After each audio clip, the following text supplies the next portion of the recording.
So I'm delighted to welcome Ben Moore today. Now, Ben is a member of the Tech Squad, but he's a member of the Tech Squad as a visiting specialist because he's kind of busy elsewhere as well. So, Ben, how long have we actually known each other now? Must be going on probably a good few years now, I would imagine, because obviously we met through obviously college with George, and also I popped in to get a hard drive sorted out at some point, and you destroyed it for me, so it must be quite a while. Yes, yeah, it must be. I actually can't think how long it would be, but it's years. Yes, definitely, absolutely. Definitely years. So what is it that you do at the moment? Well, I'm a college lecturer at Murray College. I teach in computing and digital media, and the senior lecturer in film and audio production. Which kind of explains what your specialism is, but can you maybe enlighten us a little more on that?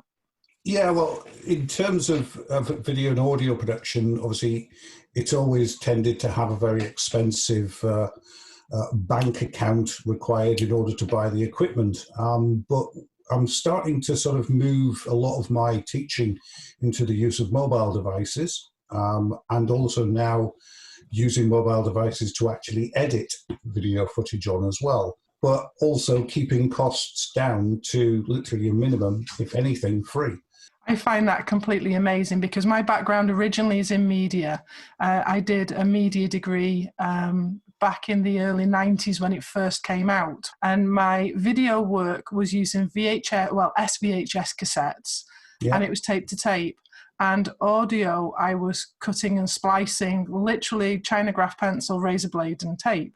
So to go from that and cameras that needed two people to carry them to having more power in my mobile phone is just amazing. It is. It's a phenomenal world now. I mean, I'm exactly the same as yourself. I was splicing audio. And yeah, my first big video production was on SVHS. So it's a definite changing world. And I think a lot of people are sort of put off with audio and video production because of its expense. But I'm trying to change that. And I want people to realize that your mobile phone is a lot more powerful than you think. So apart from that, do you have any outside interests? Lego is my biggest interest, I'm afraid. And as much as I'd love to remortgage the house and buy every single Lego model available to mankind, I can't. So I'm sort of doing lots of Lego, which I love and adore, and I have done since the 80s. And I've got a mass collection of models that I don't let my son touch anymore. So it's all great on the Lego front now, finally. What else do I do? Obviously, I do lots of golf. I'm afraid I'm a golf nutter. I do lots of cycling. And I just tend to be a daft parent to a 9-year-old child as often as I can. What's your thoughts on Tech Club? I think Tech Club is a fantastic idea.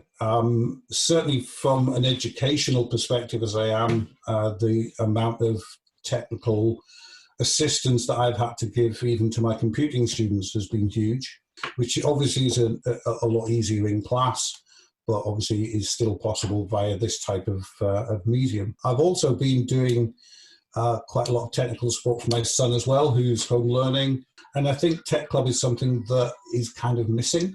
And now that it's here, I think a lot of parents are definitely going to jump on board, because you can only ask teachers so many questions, because teachers have a lot of work to do on top of being a technical support.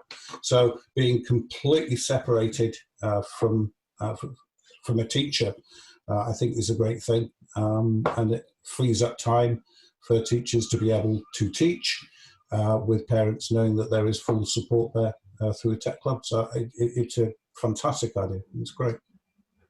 That's great. Well, thank you very much for spending the time speaking to me today, and we look forward to seeing you again soon. Yeah, thank you very much. All the best, everybody.